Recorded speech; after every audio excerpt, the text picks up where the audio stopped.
Hello friend, आपका बहुत बहुत स्वागत है। देखिए, अगर आपको पूरा लेसन पसंद आता है तो लेसन को लाइक जरूर कीजिएगा। आज की वीडियो में आपको क्या क्या मिलने वाला है, मैं एक इसकी झलक आपको दिखा देता हूं जिससे आप पूरा वीडियो देखें। देखिए, आज की वीडियो में आपको बहुत कुछ मिलेगा। पूरे वीडियो में पूरा आवर सारणी के एक एक क्वेश्चन को हम कवर करेंगे, एक एक पॉइंट को हम कवर करेंगे। ओके, तो अगर आपको वीडियो पसंद आए तो प्लीज लाइक जरूर कीजिएगा, क्योंकि देखिए चैनल बहुत ज्यादा गिर गया। देखिए, ये सारे क्वेश्चन भी हम कवर करेंगे।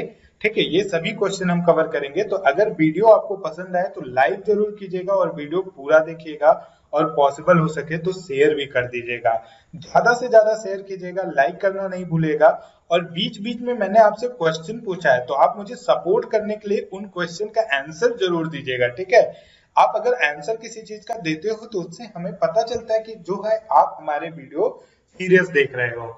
और स्पेशली इस समय रेलवे का एग्जाम चल रहा है, तो रेलवे के एग्जाम में अभी तो ग्रुप डी का एग्जाम चल रहा है, बाद में आरपीएफ का एग्जाम होगा। कोई भी एग्जाम जहां भी केमिस्ट्री से क्वेश्चन पूछे जाएंगे, मीन्स जहां भी आपके सामान्य विज्ञान से क्वेश्चन आएंगे, सभी एग्जाम के लिए ये वीडियो आपका इंपॉर्टेंट रोल प्ले करेगा। चाहे एसएससी हो, रेलवे हो, वीडियो का एग्जाम हो, कहीं भी जहां भी जीएस आएगी, सभी एग्जाम के लिए इंपॉर्टेंट है। तो वीडियो को लाइक जरूर कीजिएगा और एक एक प्रश्न का आंसर जरूर कीजिएगा, कमेंट करके हमें जरूर बताइएगा। और हमारा एक टेलीग्राम ग्रुप है जहां पे ये पीडीएफ जो है आपको मिल जाएगी। आज वीडियो पब्लिश हो रहा है तो 2 दिन बाद, तो उस टेलीग्राम ग्रुप को आप जरूर ज्वाइन कर ले। ओके, तो चलिए शुरू करते हैं। पहले बात करते हैं तत्वों का आवर्ती वर्गीकरण। तो अगर हम बात करते हैं तत्वों का आवर्ती वर्गीकरण, तो हमें पहले समझना चाहिए कि तत्व होते क्या हैं जिनके बारे में हम बात कर रहे हैं। तो देखिए, सभी पदार्थ की, जो भी पदार्थ हैं, उनकी मूल इकाई क्या तत्व कहलाता है। सभी पदार्थ, जो भी पदार्थ हैं, उनकी मूल इकाई जो है आपका तत्व कहलाता है। सन 1800 ईस्वी में 31 तत्व ज्ञात हुए थे। सबसे पहला पॉइंट आप नोट कीजिए, सबसे पहले कितने तत्व ज्ञात हुए थे? 31। कब? 1800 ईस्वी में। फिर 1865 में 63 तत्व ज्ञात किए हैं, इंपॉर्टेंट नहीं है। सन 1913 ईस्वी में 107 तत्व ज्ञात हुए, ये इंपॉर्टेंट है, तो इसको भी आप नोट कर लीजिए। और अभी प्रेजेंट टाइम में टोटल 118 तत्व ज्ञात हैं। कितने?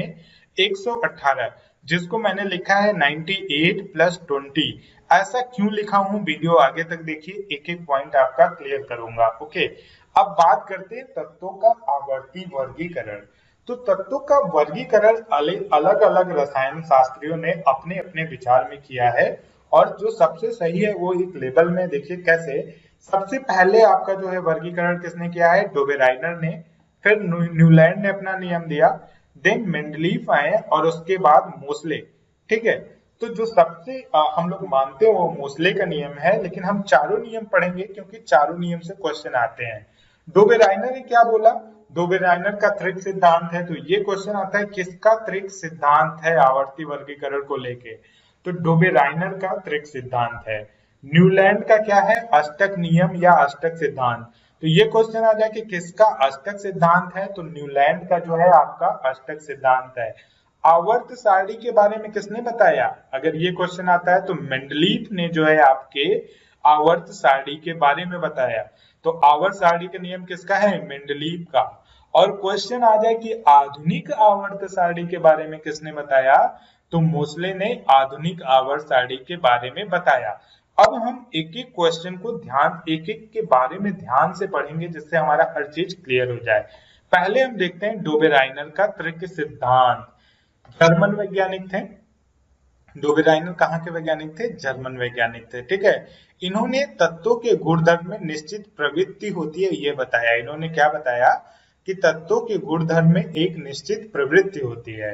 और उसके बाद इन्होंने समान भौतिक और रासायनिक गुण वाले 3 तत्वों की ओर ध्यान दिया, जिन्हें डोबेराइनर का त्रिक सिद्धांत या नियम कहा जाता है। तो यहां से केवल और केवल एक क्वेश्चन बनेगा कि त्रिक सिद्धांत किसने दिया? तो डोबेराइनर ने दिया। आगे चलते हैं, न्यूलैंड का अष्टक नियम देखते हैं, न्यूलैंड लॉ ऑफ ऑक्टेन। इन्होंने क्या बोला कि किसी तत्व से प्रारंभ करने पर जो 8वें तत्व है, उसका जो गुण होता है वो प्रथम तत्व के गुण के समान होता है। मीन्स यहां से अगर स्टार्ट करते हैं तो जो हमारा 8वां तत्व आएगा, इसकी जो प्रॉपर्टी होगा, गुण होगा, वो पहले तत्व के समान होगा। तो इन्होंने जो ये नियम दिया, तो देखिए एक तो क्वेश्चन आपका बनता है पहले सीधे, ये लाइन सीधे लिख दी जाएगी और पूछेगा ये किसका नियम है। तो ये जो है आपका न्यूलैंड का अष्टक नियम है। कैसे आप ज्ञात करेंगे, देखिए यहाँ पे आठवें तत्व की बात हो रही है, तो मतलब अष्टक नियम है। अष्टक नियम किसने दिया? न्यूलैंड ने दिया। आपका तीनों बात कनेक्ट हो गया। अब तीनों चीजें आपको याद रहेगी। दूसरा क्वेश्चन ये बनता है कि जब न्यूलैंड ने अष्टक नियम दिया तब कितने तत्व थे? तब आपके टोटल 56 तत्व थे। कितने तत्व थे ये चीज जरूर याद कीजिएगा, ये इंपॉर्टेंट है, ये क्वेश्चन बनता है। तब टोटल आपके 56 तत्व थे, ठीक है। इसीलिए उस समय न्यूलैंड को अपना नियम सही लगा था, क्योंकि उन्होंने 56 तत्व के हिसाब से अपना न्यूलैंड का अष्टक नियम दिया। लेकिन बाद में जब और तत्व खोजे जाने लगे तो उनका नियम हो गया फेल। तो जब इनका नियम फेल हो गया तब कौन आया? तब देखिए, तब आपका आए मेंडलीव। मेंडलीव की आवर्त सारणी, इसमें क्या है इसको आप इग्नोर कीजिएगा, ठीक है।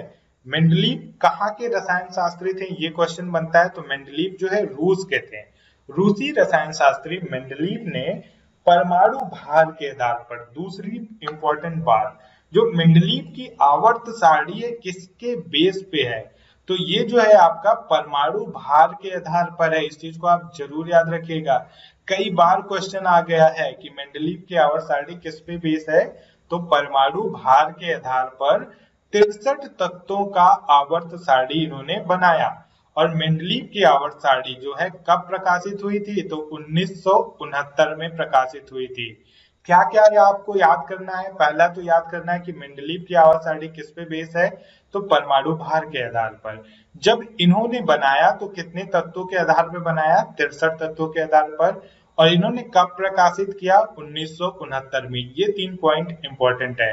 आगे बात करते हैं। देखिए जो मैं आपको बताया हूं इसको यहाँ पे लिख दिया हूं क्योंकि ये इंपॉर्टेंट पॉइंट है, तो इसको आपको याद करना है। मेंडलीव के, देखिए मेंडलीव के आवर्त नियम के अनुसार तत्वों के भौतिक, इंपॉर्टेंट, भौतिक और रासायनिक गुण। मेंडलीव के आवर्त नियम के अनुसार तत्वों के भौतिक और रासायनिक गुण उनके परमाणु भार के आवर्ती फलन होते हैं। क्या? उनके जो है परमाणु भार के आवर्त फलन होते हैं। तो ये क्वेश्चन आता है कि मेंडलीव के आवर्त सारणी के अनुसार तत्वों के भौतिक और रासायनिक गुण किसके आवर्त फलन होते हैं? तो तत्वों के भौतिक और रासायनिक गुण जो है परमाणु भार के आवर्त फलन होते हैं। तो इसको आप एकदम रट लीजिएगा, ये बहुत ज्यादा इंपॉर्टेंट पॉइंट है। आगे चलते हैं, आगे बात करते हैं। ओके, नेक्स्ट पॉइंट हमारा क्या है? देखिए ये आवर्त सारणी में कितने वर्ग और आवर्त थे। अगला क्वेश्चन बनता है कि मेंडलीव की आवर्त सारणी में कितने वर्ग और आवर्त थे। तो मेंडलीव की आवर्त सारणी में 9 वर्ग थे और 7 आवर्त थे। इसको आप जरूर याद रखिएगा, इंपॉर्टेंट है। मेंडलीव के आवर्त सारणी में टोटल कितने वर्ग थे? 9 वर्ग थे और 7 आवर्त थे, ठीक है। तो आवर्त क्या होते हैं, वर्ग क्या होता है? देखिए आपके सामने एक मैप दिख रहा होगा, इसमें जो आपका आवर्त होता है वो क्या होता है? वो आपका हॉरिजॉन्टल होता है। जो ये पॉइंट आपका ऐसे चल रहा है इधर, ये आपका जो है आवर्त है। और वर्ग क्या है? जो आपका वर्टिकल है, जो ऐसे ऊपर से नीचे की तरफ पॉइंट चल रहा है, ये आपका क्या है? ये आपका वर्ग है, ठीक है। जैसे ये आपकी एक सारणी है, तो ये जो पॉइंट है आपका, ये सभी आवर्त हैं और ये पॉइंट आपके वर्ग हैं। ओके, तो ये चीज आपकी क्लियर हो गई कि मेंडलीव की आवर्त सारणी में 9 वर्ग और 7 आवर्त थे। आगे चलते हैं, आधुनिक आवर्त सारणी की बात करते हैं। देखिए हेनरी मोसले कहाँ के रसायन शास्त्र थे? पहला क्वेश्चन। तो ये अंग्रेज थे, अंग्रेज रसायन शास्त्री हेनरी मोसले ने 1913 में 107 तत्वों को परमाणु संख्या के आधार पर आवर्त सारणी का निर्माण किया। तो देखिए जो मेंडलीव की आवर्त सारणी थी और आधुनिक आवर्त सारणी जो कि हेनरी मोसले की थी, दोनों में डिफरेंस क्या है? मेंडलीव ने परमाणु भार के आधार पर बताया और इन्होंने परमाणु संख्या या कर लीजिए परमाणु क्रमांक के आधार पर बताया। तो दोनों में डिफरेंस आप याद रखिएगा, इंपॉर्टेंट है। इन्होंने किसके आधार पर बताया? परमाणु क्रमांक के आधार पर। और इन्होंने जब आधुनिक आवर्त सारणी का निर्माण किया तब कितने तत्व थे? 107 तत्व थे। तीसरी बात आपको याद करनी है, कब इन्होंने निर्माण किया? सन 1913 में। ये तीनों पॉइंट आप जरूर याद रखिएगा, ठीक है। मोसले ने क्या बताया था? ये क्वेश्चन बनता है कि मोसले ने बताया क्या। तो मोसले ने कहा कि तत्वों की भौतिक और रासायनिक गुण उनके परमाणु संख्या के आवर्ती फलन होते हैं। देखिए मैं पूरी रात जग के आपके लिए वीडियो बना रहा हूं, तो कुत्ते बाहर भौंक रहे हैं तो वो आवाज आ रहा होगा। प्लीज वीडियो को लाइक जरूर कीजिएगा, ओके। अगर आपको खराब लगे तो आप कमेंट करके हमें बताइए, हम कुछ और अच्छा बनाएंगे। लेकिन अगर वीडियो आप देख रहे हैं तो लाइक जरूर कीजिएगा, ठीक है। आते हैं पॉइंट पे। आधुनिक आवर्त सारणी की क्या बात है कि तत्वों के भौतिक और रासायनिक गुण जो है उनके परमाणु संख्या के आवर्त फलन होते हैं। अब ये सब कुछ पॉइंट है, देखिए 6-7 पॉइंट है। एक एक पॉइंट को मैं आपको समझाने जा रहा हूं, तो इसको आप एक बार ध्यान से देख लो, ओके। आई होप वीडियो को पॉज करके देख लो, आगे मैं आपको क्लियर करूंगा। चलते हैं। ये है हमारे सामने आधुनिक आवर्त सारणी। हमारे सामने क्या है? ये आधुनिक आवर्त सारणी है, ठीक है। अब इसमें हम एक एक पॉइंट क्लियर करते हैं। हमारा पहला पॉइंट क्या था? पहला, दूसरा और तीसरे आवर्त को लघु आवर्त कहा जाता है। तो मैंने बताया कि आवर्त क्या है, ये पॉइंट है ऐसे। तो ये आपका पहला, दूसरा और तीसरे आवर्त को हम क्या कहते हैं? लघु आवर्त कहते हैं। उसके बाद चौथा, पांचवा और छठे आवर्त को क्या कहते हैं? दीर्घ आवर्त कहते हैं। नेक्स्ट पॉइंट, कुल वर्गों को मिलाकर वर्गों की कुल संख्या 18 है। तो मैंने आपको बताया था कि जो ऊर्ध्वाधर लाइन है, मीन्स जो वर्टिकल लाइन है, वो वर्ग है। तो ये देखिए जो ऊपर से नीचे आ रही है ये आपकी वर्ग है। तो कुल देखिए संख्या 1, 2, टोटल संख्या कितनी है? कुल वर्गों को मिलाकर कुल संख्या 18 है। और जो हमारा 17वां आवर्त है वो अधूरा है। तो इस बात को जरूर याद रखिएगा, ओके। सॉरी, इस पॉइंट को आप काट दीजिए, एक पॉइंट कुछ गलत हो गया है। 17वां आवर्त अधूरा है, इसको अभी मैं आपको क्लियर करके आगे समझा दूंगा, ओके। तो इस पॉइंट को अभी हम कट करते हैं, इसको आप मत याद रखिएगा। अगला पॉइंट देखते हैं। नेक्स्ट पॉइंट है कि आवर्त सारणी में धातु बाईं ओर तथा अधातु दाईं ओर होते हैं। तो अगर इसको आप ध्यान से देखिए तो ये जितना भी है आपके, ये सारे चीज, ये मेटल है, क्या है? धातु है। और ये जो जितना ग्रीन में है वो आपके क्या है? ये पॉइंट, पूरा पॉइंट क्या है आपका? नॉन मेटल है, अधातु है, ओके। प्रथम आवर्त में केवल 2 तत्व हैं, हाइड्रोजन और हीलियम। ये क्वेश्चन आता है कि प्रथम आवर्त में कितने तत्व हैं? तो पहला आवर्त आपका ये है, देखिए ये लाइन। तो केवल 2 तत्व हैं, एक हाइड्रोजन है, दूसरा क्या है आपका? हीलियम है। अगला पॉइंट क्या है? द्वितीय तृतीय आवर्त में 8 तत्व हैं, इन्हें प्ररूपी तत्व कहते हैं। ये जो दूसरा और तीसरा आवर्त है आपका, इन्हें क्या बोलते हैं? ये क्वेश्चन आता है। तो इन्हें हम जो है प्रारूपी तत्व कहते हैं। क्या कहते हैं? प्रारूपी तत्व कहते हैं। अगली लाइन है कि आवर्त में बाएं से दाएं जाने पर संयोजी इलेक्ट्रॉन की संख्या बढ़ती है लेकिन धात्विक गुण घटता है। एक एक चीज आपको समझाऊंगा, आगे चलते हैं पहले, ओके। अब ये चीज आप अगर पढ़ना चाहो तो पढ़ लो, ये इंपॉर्टेंट नहीं है।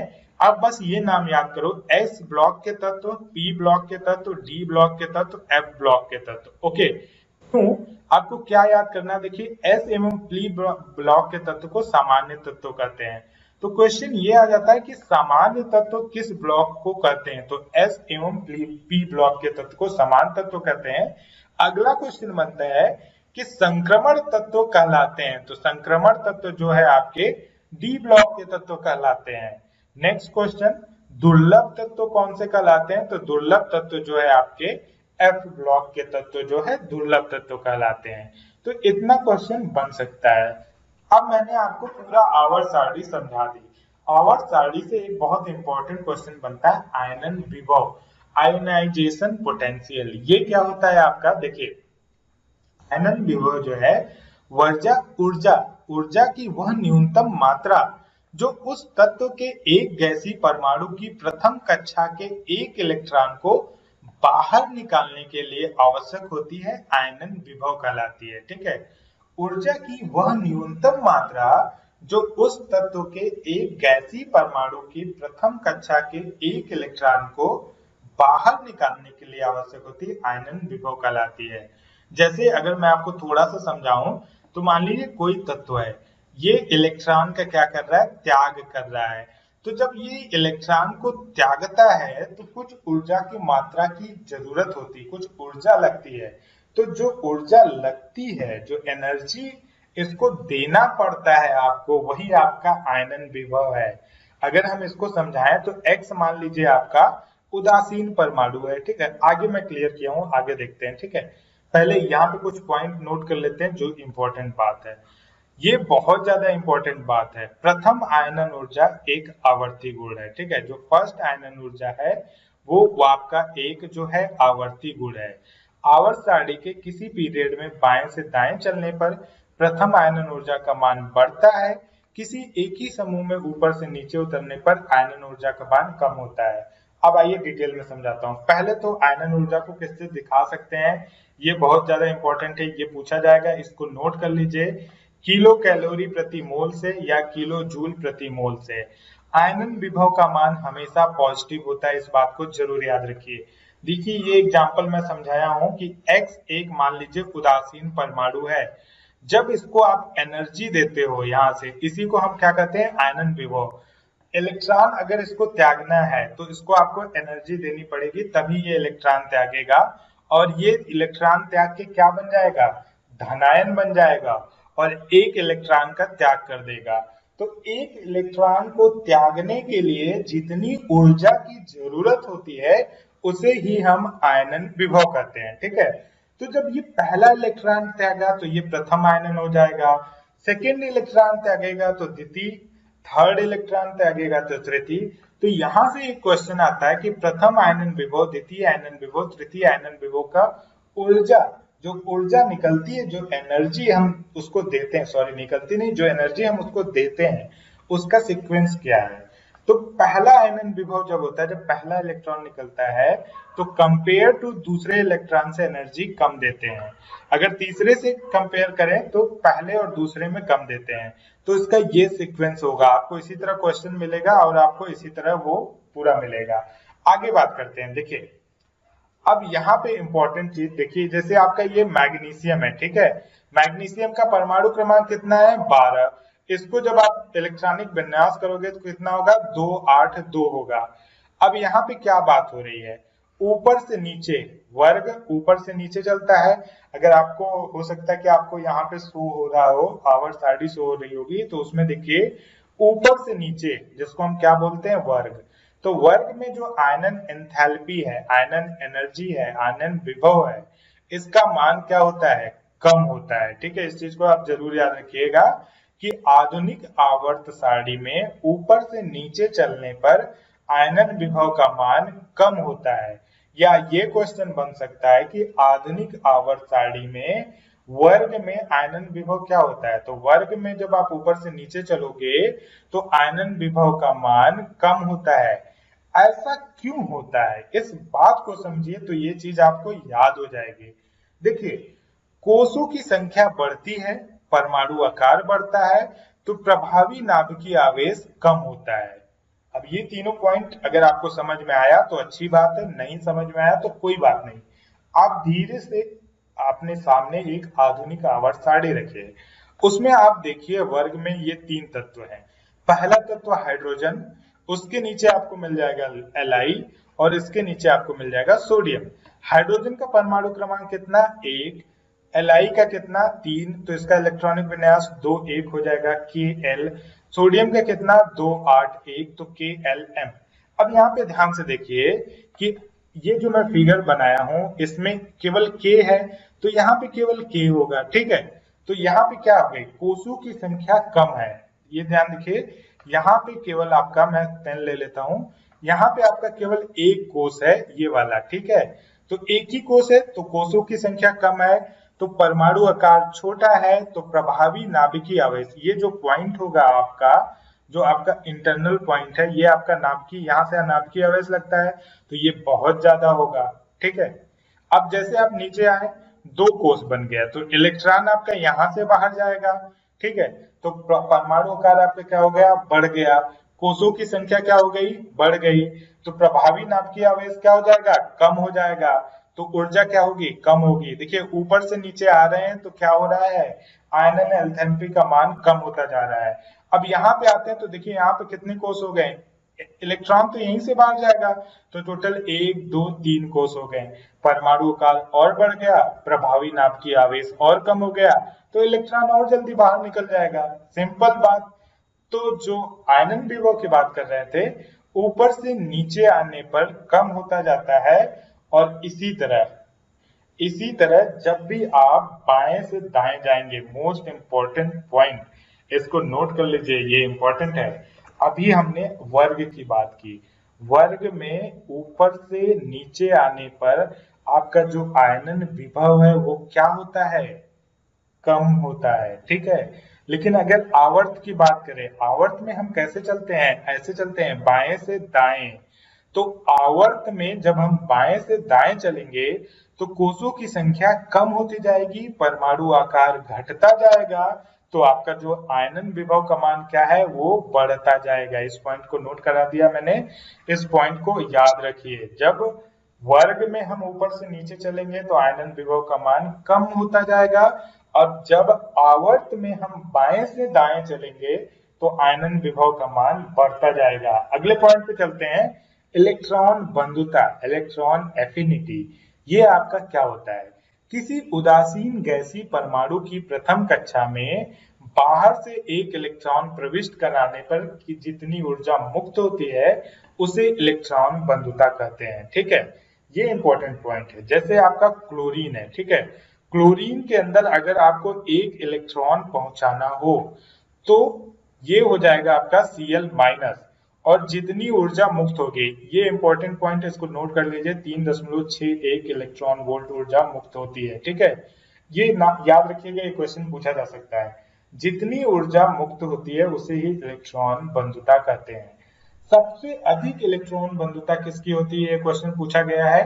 तो सबसे अधिक इलेक्ट्रॉन बंधुता जो है आपकी किसकी है, क्लोरीन की है, ठीक है। तो मोस्ट इंपॉर्टेंट क्वेश्चन, इसको मैं हाइलाइटर से हाईलाइट कर दे रहा हूं, क्लोरीन की। नेक्स्ट, वर्ग 7 के तत्वों की इलेक्ट्रॉन बंधुता उच्च होती है। तो ये भी क्वेश्चन आ सकता है कि किस वर्ग के इलेक्ट्रॉन बंधुता ज्यादा होती है, तो वर्ग 7 के तत्वों की इलेक्ट्रॉन बंधुता जो है बहुत ज्यादा होती है। ओके, ये तो देखिए ये आयनन विभव के बारे में जो मैंने आपको बताया था वो लिखा हुआ है।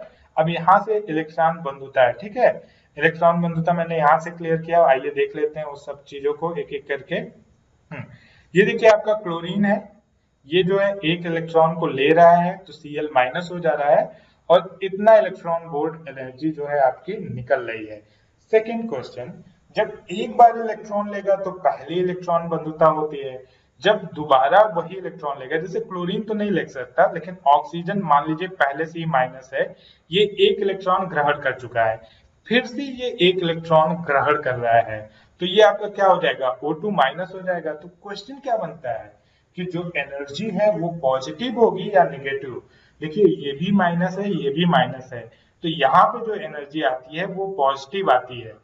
तो ये क्वेश्चन बनता है कि प्रथम इलेक्ट्रॉन बंधुता में एनर्जी नेगेटिव होती है, तो सेकेंड इलेक्ट्रॉन बंधुता में एनर्जी क्या होगी, वो आपकी पॉजिटिव होगी। ओके, मेन पॉइंट की बात करते हैं। ये देखिए मैंने ये पूरा दिखा दिया, क्योंकि अब यहाँ पे ना रिपल्सन नहीं हो रहा है, यहाँ पे क्या हो रहा है, प्रतिकर्षण, रिपल्सन हो रहा है, तो यहाँ पे आपको पॉजिटिव एनर्जी देनी पड़ती है। ओके, बाएं से दाएं आवर्त में जब चलेंगे, आप बाएं से दाएं चलेंगे तो इलेक्ट्रॉन बंधुता का मान बढ़ता है, और ऊपर से नीचे आएंगे तो इलेक्ट्रॉन बंधुता घटती जाती है। ये चीज आपको याद रखना है। आगे पॉइंट करते हैं, विद्युत ऋणात्मकता। किसी तत्वों की परमाणु की वह क्षमता जिसके सहारे वो साझे के इलेक्ट्रॉन जोड़ी को अपनी ओर खींचती है, विद्युत ऋणात्मकता कहलाती है। क्वेश्चन क्या बनता है कि फ्लोरीन की विद्युत ऋणात्मकता जो है सबसे अधिक होती है, तो क्वेश्चन ये बनता है किसकी विद्युत ऋणात्मकता सबसे अधिक होती है, तो फ्लोरीन की। नेक्स्ट, वर्ग 9 के तत्व निष्क्रिय गैस कहलाते हैं, तो क्वेश्चन ये बनता है कि निष्क्रिय गैस कौन से तत्व कहलाते हैं, तो वर्ग 9 के, जैसे आपका helium, neon, organ, krypton, xenon और रेडॉन हो गए। और ये देखिए जो विद्युत ऋणात्मकता है वो बाएं से दाएं चलने पर बढ़ती है और ऊपर से नीचे आने पर घटती है। तो ये आपका सारा पॉइंट हो गया। अब इंपॉर्टेंट क्वेश्चन की बात करते हैं, किसी तत्व की इलेक्ट्रॉन बंधुता अधिकतम होती है, क्लोरीन की। सर्वाधिक क्रियाशील धातु कौन सी है आपकी? सीजियम। सबसे ज्यादा क्रियाशील तत्व कौन सा है आपका? फ्लोरीन। धातुओं की ऑक्साइड की प्रकृति होती है, कैसी होती है? क्षारीय होती है। और अधिकतम परमाणु आयतन वाला तत्व कौन सा है? सीजियम। ये तो वन लाइनर थे। अब कुछ आधुनिक आवर्त नियम के प्रवर्तक हैं। आधुनिक आवर्त नियम के प्रवर्तक कौन है आपके? मोसले हैं। ऑप्शन नंबर 1 सही होगा। तत्वों के आवर्त सारणी का जनक कहा जाता है। आवर्त सारणी का जनक किसको माना जाता है? मेंडलीव को माना जाता है, क्योंकि सबसे पहली बार आवर्त सारणी की खोज किसने की थी? मेंडलीव ने की थी। आवर्त सारणी का लंबा रूप निर्भर करता है। देखिए क्वेश्चन नंबर 4, इसका आंसर आपको करना है। नहीं आता है तो लिखिए क्वेश्चन नंबर 4 नहीं आता है, ठीक है। तो इसका आंसर आप कमेंट करके जरूर बताइएगा। नेक्स्ट क्वेश्चन है कि निम्नलिखित में से किस एक पर आधुनिक आवर्त सारणी आधारित है? बहुत इंपॉर्टेंट बात, किस पे आधारित है आवर्त सारणी? ऑप्शन 1 परमाणु आयतन, ऑप्शन 2 परमाणु संख्या, ऑप्शन 3 परमाणु भार या ऑप्शन 4 परमाणु आकार। तो ऑप्शन नंबर 2 आपका सही होगा, परमाणु संख्या पर आधारित है। ओके, तत्वों के भौतिक और रासायनिक गुण उनकी परमाणु संख्या के आवर्त फलन होते हैं। यह नियम किसने प्रतिपादित किया? तो क्वेश्चन नंबर 6 इसका आंसर आपको देना है। क्वेश्चन नंबर 4 का आंसर आपको करना है। क्वेश्चन नंबर 6 का आंसर आपको करना है। और इस सूची 1 और सूची 2 को मिलाना है आपको, ठीक है। देखिए 3-4 क्वेश्चन मैं आपको देके जा रहा हूं, इसको आप एक बार घर जरूर लीजिएगा। नेक्स्ट क्वेश्चन है, ये सबसे इंपॉर्टेंट है। मेंडलीव के आवर्त सारणी के संदर्भ में निम्नलिखित कथनों पर विचार कीजिए। पहला कथन क्या है? मेंडलीव ने तत्वों को उनके परमाणु द्रव्यमान के आरोही क्रम तथा रासायनिक गुणधर्मों के आधार पर वर्गीकृत किया। ये पॉइंट आपका सही है। सेकंड पॉइंट क्या है? मेंडलीव ने अपनी आवर्त सारणी में कुछ रिक्त स्थान छोड़े। ये भी पॉइंट आपका सही है। यहाँ पे देखिए आंसर भी नीचे लिखा हूं। थर्ड पॉइंट है, मेंडलीव ने अपनी आवर्त सारणी में अक्रिय गैसों को एक विशिष्ट स्थान प्रदान किया। ये पॉइंट आपका गलत है। क्यों गलत है ये देखिए, क्योंकि मेंडलीव की आवर्त सारणी में अक्रिय गैसें अनुपस्थित थी, क्योंकि तब तक अक्रिय गैसों की खोज नहीं हुई थी। तो ये पूरा चीज मैं आपको कवर करा दिया। कुछ क्वेश्चन भी पूछा था। अगर वीडियो आप अभी तक देख रहे हैं और आपको पूरा पसंद आया हो तो प्लीज लाइक जरूर कीजिएगा, और जो क्वेश्चन मैं पूछा हूं उसको कमेंट करके जरूर बताइएगा। Thank you.